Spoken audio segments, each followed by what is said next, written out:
நாட்டில் 50 லட்சம் சிறப்பு குழந்தைகள் உள்ள நிலையில் அவர்கள் பற்றி அரசுக்கும் சமூகத்திற்கும் போதிய விழிப்புணர்வு இல்லை என்று தமிழக ஆளுநர் RN ரவி கூறியுள்ளார்.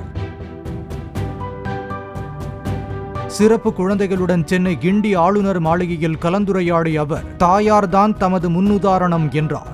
மற்றொரு கேள்விக்கு பதிலளித்த அவர் மாநில ஆளுநராக படிப்பில் கவனம் செலுத்தி முறையான திட்டமிடுதலும் பயிற்சியும் இருந்தால் போதும் என்றார்.